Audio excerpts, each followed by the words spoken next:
Two roads diverged in a yellow wood. That's the first line in the poem, The Road Not Taken by Robert Frost.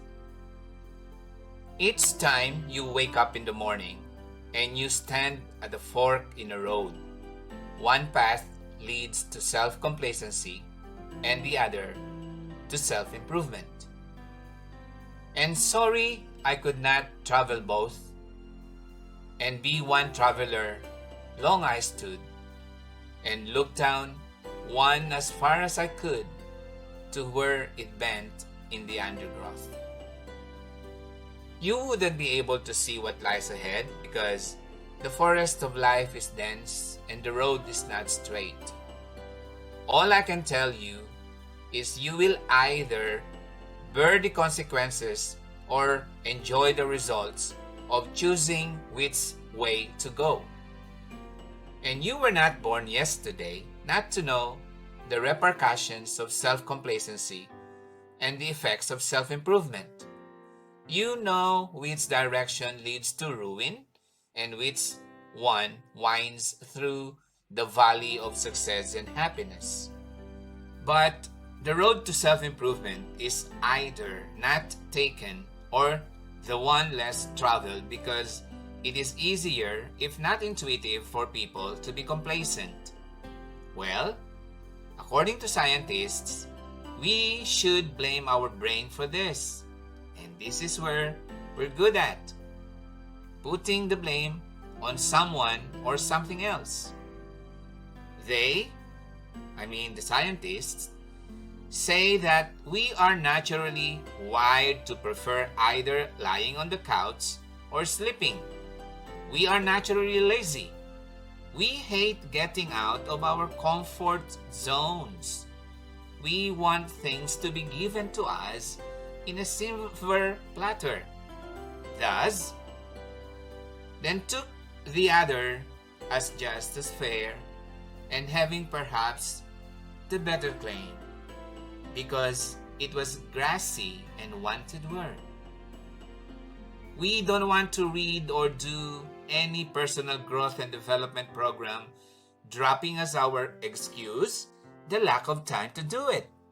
We don't like to undertake fitness programs saying they're too difficult to commit to.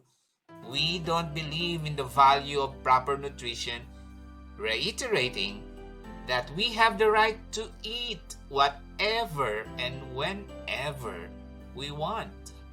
What we want is a magic pill that we can take to magically unlock our full potential and transform us into the best version of ourselves.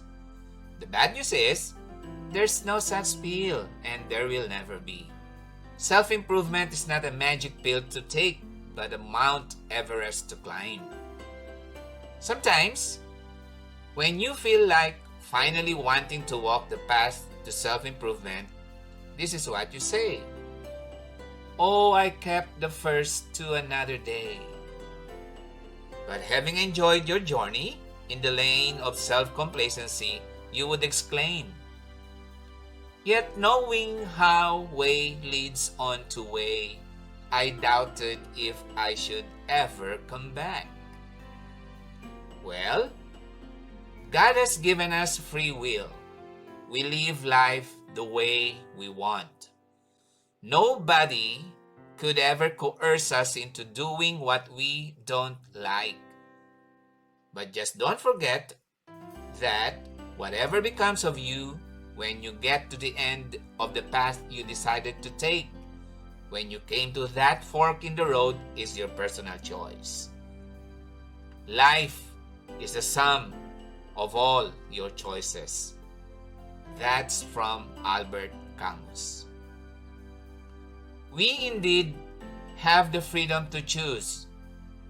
It is just unfortunate that some people would choose not to make themselves better.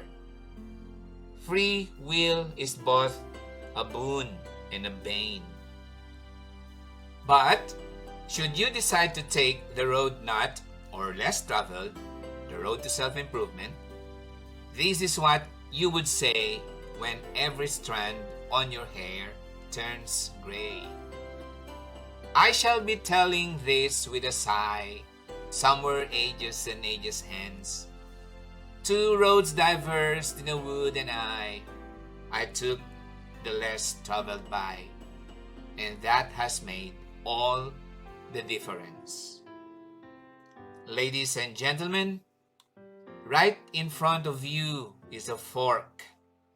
Two roads diverged in a yellow wood. Which way you would go? You have to choose. Would you take the road to self-complacency or the road to self-improvement? That choice is yours.